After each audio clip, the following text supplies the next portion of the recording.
Yes, I love money. I love money very much.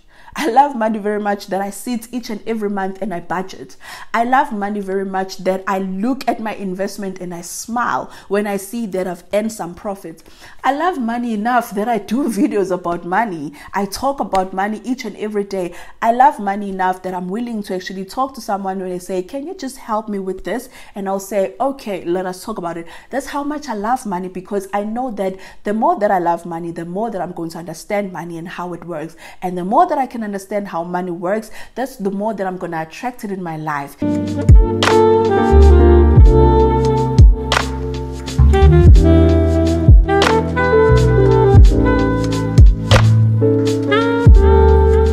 Hi guys, welcome to my channel. If you're new here, my name is Nxumalo. I do hope that you join this family by clicking that red subscribe button on the bottom. That is if you enjoy the content that I serve in this channel. And also for people that have been here showing me love and support, or your comments, I do appreciate each and every one of you. Please do know that. And also please don't forget to smash that like button, because it does help with YouTube algorithm. So on today's video, we are going to be talking about money beliefs that are holding us back. I feel like many of us grew up with a lot of things that were said around money, teachings about money, teachings about things that were said about what money is and what money represents, that we have taken all these things as our own beliefs and our own thinking, such that now as we are adults, they are the things that are holding us back from actually making wise financial decisions that are good for us, because we still have those nagging beliefs at the back of our heads about money. And so we are going to be discussing some of those things. And if you know, as I'm talking to you guys, if you actually can resonate and you know some of the beliefs that you still hold, or that you grew up holding or being taught about money, that you would like to share with us, please make sure that you drop that comment down below. We'll appreciate to get your view and also to understand also what were the things that you grew up being taught about money. So let us get into it. The first one is money changes people. I grew up hearing this a lot, especially when you saw someone actually growing in terms of their career, getting more money, being able to afford more things than what they would actually afford. We will say that money changes people. I also saw this in the case of my family. I remember my mother, there was a time whereby she used to hustle and work different. She worked all types of jobs, if I can say so myself. But there was a time whereby she transitioned from just working at the shops and she got a job in education. And now, because in the community she had friends, she had neighbors, and they were all cool and all jolly, and they mingled a lot when she was working at the shops. And now when she actually transitioned to this new job, all of them chipped away slowly and slowly. And it just became an affirmation of how much people think that money changes people, and also how we are scared of people rising and growing in their career, developing, such that we will make remarks about them. And so some of the remarks we say about people as they are developing in their career, getting more money, no longer living the lifestyle that we know them living, that we then say that money changes people. We judge them. As kids, we actually internalize these things, and as we grow up, they actually start influencing our decision making when it comes to money. We then start having fear of having too much money, because we're worried that it's going to change us. What if me winning lotto is going to change me? What if me getting all this money is going to change me? And so we succumb to a mediocre life because we're worried that we don't want to push outside of our comfort zone, because if we do that, it's going to change us. That is a limiting belief that many of us, we grow up with from our childhood, and we take on as our identity, as our beliefs that then influence our decision making when it comes to money. What I know as I grew up older and wiser is that I learned that money doesn't change anyone.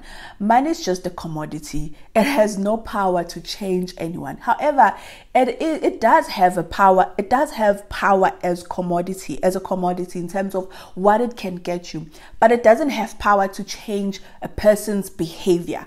What money does is it eliminates the behavior that is already there. So if you're a person that is greedy, someone that doesn't care, someone that only thinks about themselves. The money is going to actually brighten that. It's going to bring that to the forth for everyone to see. And then people will then go and make assumptions that money changes people. No, it wasn't money that changed that person when they started becoming greedy, when they started not caring about anyone else but themselves. It's not money that changed them. That person was already like that, has always been like that. It's just that before they didn't have the resources to show that I'm a greedy person. But now that they have money, that will be more easier to see, because now they have the means to show that they are greedy. And so money has no power of changing someone. The second big one is money is the root of all evil. Now, as a person that grew up in church, I heard this being preached on, being taught on, being said in my community, being said in my family many times, that money is the root of all evil. Now, this is something that stems from the Bible. And then, yes, that's why I'm saying it's being taught in churches, it's being spoken about, it's being quoted as a verse in the Bible. And yes, there is a verse that talks about this, but with people speaking so much about it and their fear of money, it has allowed them to actually just interpret the verse wrong and make it seem like it's something against money when it's not. Actually, it's against a person's behavior, not money. It's not saying don't have money, because if you have money, then you're going to be evil, because that's what we're taught. That's what I was taught in church, that money is the root of all evil. Then when you have a lot of money, you become this greedy person that cares about yourself, that does not care who they step on in order to rise. And yes, there are people who can be like that, but it's not the money that's the problem, it's the people. What I didn't like from this teaching or from this belief is that it emphasized that money is evil. From everyone that I was hearing from church, the community, and people around me as I was growing up, it wasn't a matter of let us deal with the person's behavior. No, it was a matter of let us deal with money. Money is evil. If you have money, then you are going to be an evil person. If you have too much money, you're going to be an evil person, because you are going to do this and that and that. And so it is against our beliefs that we should seek money. It is against our belief that we should want money in our lives. These are things that we grew up being taught. These are things that I grew up being taught, such that as I grew up, I had so much fear around money. As much as I needed money because I needed to live, I grew up to be this person that felt like I didn't need a lot. I didn't need to have too much money, because if I have too much money, then it's going to change me. It's going to control my life, because money is the root of all evil. But when you understand the Bible and you break things down, you then understand that the issue here is not money. It says that it is the root. So in many issues where you find that there was evil that happened, there was crime that happened, there was things that happened that were lawlessness, you find that at the root it's money. It's because people are seeking money. And now because of that, people then go and say, well, it means we don't have to seek more money. Then we should be just fine with what we have, or we should just only want something to live comfortably. Anything more than that, it's not necessary. But those are the things that are holding us back. Those are the things that are holding us back from making more money, being able to keep money, and being able to grow money, because we have this limiting beliefs at the back of our heads that money is evil. If we can just understand, guys, that the issue in everything in life is a human, we will understand that many of these things that we blame and all these things, we are just blaming the wrong things. We can blame the technology. People will blame all these things, technology, this and that and that. No, the problem is the human. It's the human. That is the source of all problems. That is the source of all problems. Actually, I would have loved if that verse said the root of all evil is a human, because that is where the problem is, not something that doesn't speak, not something that has no feelings. And so I'm saying this because this is a belief that I grew up believing, such that I took it on, and I would remember the statements that I would say to myself as I started working and making money. and desiring to have money, but then being scared that I shouldn't be desiring to have money, because if I desire to have money, I'm attracting evil upon my life. A third one that I heard growing up, that it ended up becoming my belief as well, is I do not need millions. And I used to say this, I don't need millions, I just need enough to live in. I remember when we would talk about lotto, I'd say, I don't even need the 10 millions, the what. I just need 1 million. Or I just need 500,000. 500,000 will set me up well. 1 million will set me up well, and I can live a comfortable life. That for me will be enough. When you strip all those layers away and you try to understand where is that coming from, it becomes very clear that it's coming from the teachings that we grew up hearing that enforce fear within us about money, that we don't want to aspire to have more money, because if we aspire to have more money, it then causes all these problems that now we are going to change, that now we're going to be evil, that you shouldn't be a person that is driven by money, or you shouldn't be a person that seeks to have more money, because if you do that, it's going to do all these negative things around your life. And the next thing, you're not going to recognize yourself. Lies. Those are all lies that were said in order, and I don't want to blame those people, but I do know, as I'm an adult now looking back, these were things that were taught by people that were broke, poor, and had nothing. These are the teachings that were taught by these people that were rich, people that were living a life of freedom, where they didn't have to worry about the next paycheck. They don't teach this to their kids. They don't teach this to other people. Actually, they teach them that you need to actually find a ways to make more money, attract more money in your life, save and invest so that your money can work for you. But the people that are broke, people that are living in poverty and struggling, they would rather keep other people in that state because that is their comfort zone. And so because I grew up in that space whereby we were poor, our community was poor, like there wasn't really someone who was living out of the ordinary, we believed the same thing, that we shouldn't seek for more money. We should only seek to live comfortably, just comfort. And I've said this to myself many times, that for me, what I want is just to live a comfortable life. Just a comfortable life. I don't need anything more than that.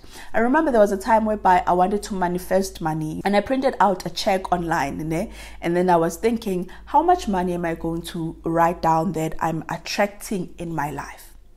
I thought about it. I was like, nah, 1 million, I don't need 1 million. I just need enough for me to live by that would cover 1, 2, 3. That's just how limiting my mind was.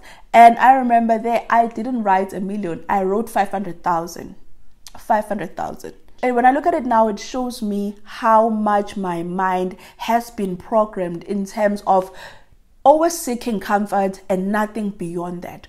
Always thinking, I just need enough to live comfortably, and then that is all. I should not desire more, because if I desire more, it says a lot about my personality. It says a lot about who Jennifer is. Oh, then Jennifer likes money. Jennifer is driven about money. Then if I'm driven about money, that means that I'm a person that you cannot trust. I'm a person that can change on you. I'm a person that can step on you. These are things that we tell ourselves and we truly, truly believe.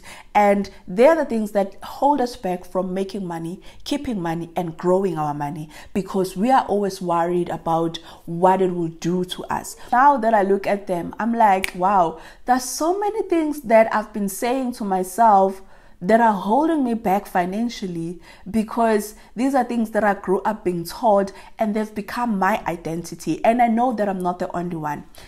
So let us get to number 4. Another one that I've heard is people with lots of money are miserable. I don't know why is it that broke people always like to villainize rich people or wealthy people. When we look at wealthy people, we don't take the motivation. Many of us don't take the motivation, the drive. We don't aspire to that. Instead, you want to tear them apart by all the things that we say. I will make you an example, and this is not about money. I've had this many times at work, when someone, especially when a woman would get a promotion, they will say she slept her way up there. You know, when a woman or when someone will get a promotion, it is never in a legitimate way that this person deserves this person worked and interviewed and got this job. But no, we always want to go towards the negative thing, because as people, we just don't want to see people grow. We don't want to see people win. When we see someone winning, we always want to go towards the negative thing. Oh, utwele uzbanibani. Oh, did you know uzbanibani unenyanga? You know, like, I'll make an example to people who know Maskandi. Ukuzani has been so many things have been said about him regarding his music and his, you know, his rise to fame as Maskandi musician, that, oh no, utwele. Even if utwele, how do you, if you don't have the full information that utwele, ungenapi? Why should we always go to the part of the negative side, where when someone rises up, it's never a good thing. We never sit and applaud and say you did well. Instead, we want to say, she slept her way up there. Utwele uzbanibani. Lo unenyoka. Like, there's always has to be something negative attached to someone's growth. And so what we do also when it comes to money is, when we see someone that is wealthy, we don't want to say, wow, that person is doing well, I aspire to be like that. If I could just piggyback their brain, sit and just be, or even shadow them, for me that will be enough, so that I can learn how they did it. Some of us, we don't want to do that, and that I see a lot from people that are poor and broke. We don't wanna challenge ourselves. We don't wanna look at someone that is doing well in life and say, you know what, that person is doing well. I would like to know how they're doing it so that I can actually apply that in my life. We don't want to do that. Instead, we would rather choose to be negative around them. So what we'll say is, we will say that a rich person is miserable. I heard that many times growing up, that rich people are miserable. You can see them. What people will say, you can see them all driving fancy cars, flashy cars and all the stuff, but they are miserable. You don't know what happens in that house. Why do you care what happens in a person's house? Why do you care if they are happy or not? Why? Our minds always go towards the negative part, you know, that a person who has a lot of money is miserable, you know. And if we are being honest, even if the person is miserable, it's not because of money. It's not because they have a lot of money. Just because you have money in life, or you have a lot of it, an abundance of money in your life, doesn't mean that you are exempted from life challenges. It doesn't mean that you don't experience breakups. It doesn't mean that you don't experience a failed marriage. It doesn't mean that you don't experience hardships in life. You are not excluded from hardships in life. You are just like everyone else. So us then saying that rich people are miserable, it just shows how we think and how low we feel about ourselves, that we would rather, you know, break and say all the negative things about people that are trying in life to do better, and then demeanor all of that by actually just saying they're miserable. Oh no, shame, utwele.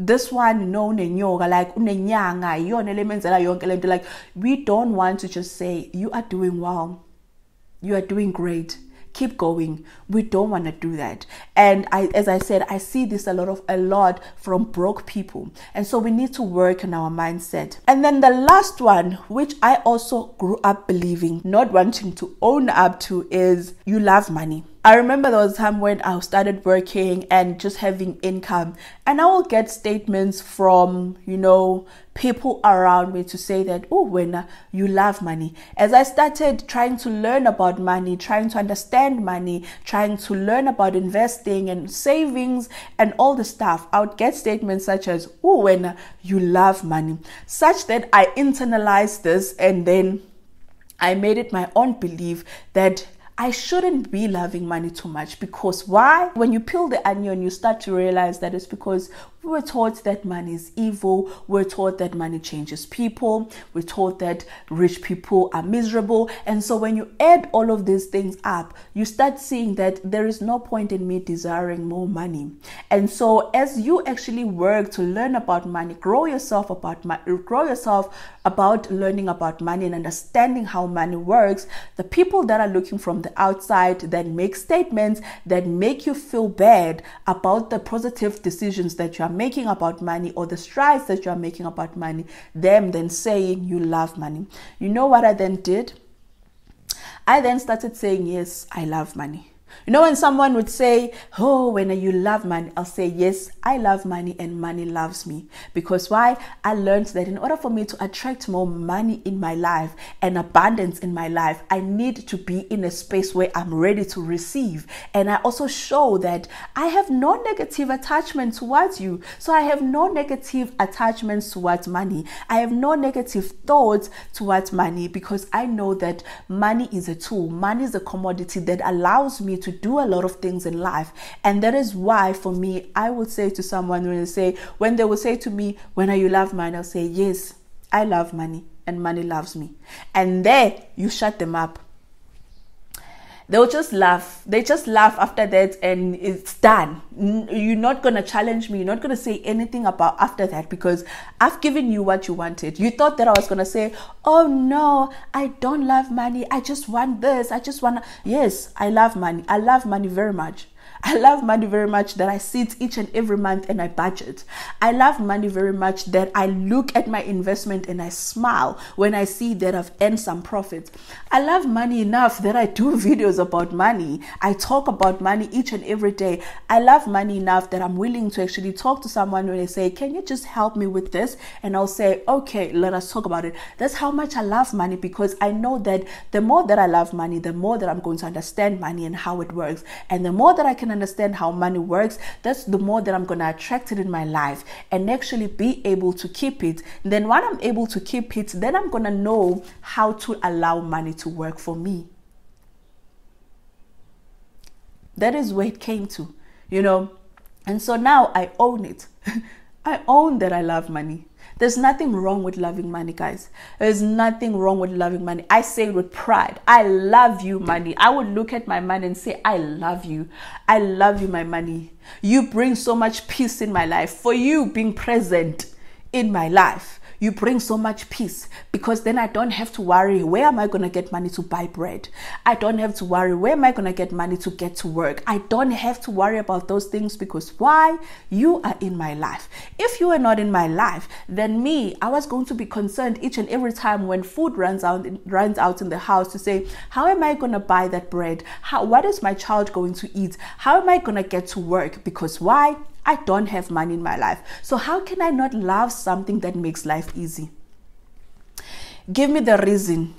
Tell me the reason. The reasoning behind me not loving something that makes life easy for me. How? Uzosala wena lapho udlinzipho thinking, this child, did you just say that she loves money? Yes, she just said that she loves money and money loves her. And so she's a magnet of money. That's also me attracting money in my life. That is also me manifesting money in my life, more money in my life, more freedom in my life, more wealth in my life. Because why? I am open to it. I'm open to receiving. I'm open to learning. I'm open to understanding how this phenomenon work, how this commodity work. And so in order for me to do that, I don't let the naysayers, the people that are trying to make me feel negative about where I am in life, by them telling me, when you love money too much.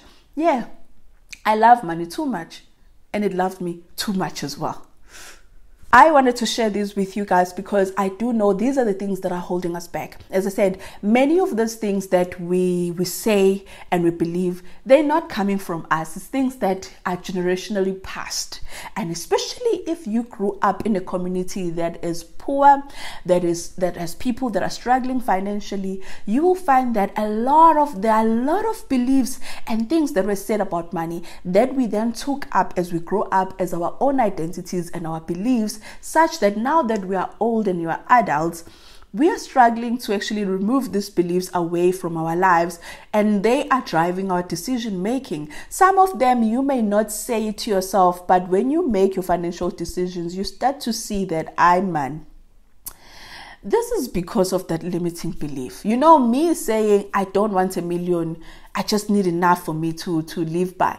That, even though I did not say specifically what the belief was growing up, but it was stemming from a lot of things that were said negatively about money, that you shouldn't be desiring money, you shouldn't be desiring more money in your life. And so what we want is just to live comfortably. There is nothing wrong with you desiring to have millions. There is nothing wrong with you wanting to win lotto. There is nothing wrong with you wanting to live a comfortable life that is more than just meeting your daily needs. You want to be even in a place whereby when you think of money, you're not thinking on a scarcity mindset, but you're thinking from an abundance mindset. And you can't do that so long as you are just living a comfortable life of you meeting your monthly or your daily needs. You can't. You will always have a scarcity mindset. And so for me, I've had to work on these beliefs. I've had to pick them up whenever I'm making financial decisions, to note that, oh, that's a limiting money belief. I need to work on that. When I'm doing a budget and I'm realizing, oh, that's a limiting money belief, I need to work on that. So you need to get to a stage whereby you are able to note them, pick them up, and then address them. It's not going to happen overnight. There's some things that I still believe, even though I may tell myself that I don't want to believe this, I don't believe this. But then when I'm making my financial decisions, I see them, I pick them up. That's where you need to actually start working on them, because you are then going to be able to see and understand that, okay, this is where I am. And in order for me to get to this desired place, I need to work on these limiting beliefs. And for me, I needed to work on the part of wanting to have more money, of wanting to live a life that is beyond just a mediocre comfort, that is of peace, financial peace and freedom, where I don't lack. You know, and it needs me to work on those beliefs. As I said, I still have many of those beliefs, but what I love is I'm able to now pick them as I'm doing my financial decisions and work on them. And I'm hoping for the same for you as well, because I know that these are rooted within our thoughts and our beliefs, such that uprooting them is going to be uncomfortable. Trust and believe. You know, for the first time when I said I love money and money loves me, it was so uncomfortable. It was so uncomfortable. Even after I had to think about it, Jennifer, did you just say that you love money? Like, are you sure about this? Like, are you really, really sure about you loving money? Because you shouldn't be loving money. It was hard. Like, there were so many thoughts in my head, so many negative things in my head that came to my head, and it felt uncomfortable. But the more that I owned up to it and I said it, it became easy. Now, I'll say now I love money and money loves me.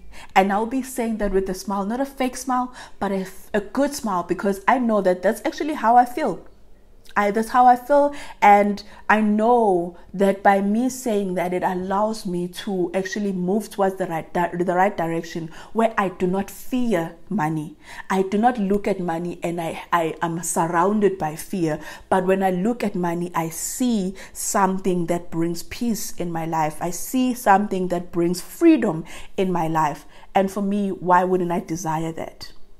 Why wouldn't you desire that? So as I said, please let me know, what were your money beliefs that you grew up believing down below. I would like to know your thoughts and see where you are at. So with that being said, I hope that you guys enjoyed this video. Until I see you on the next one, please take care and stay safe. Bye.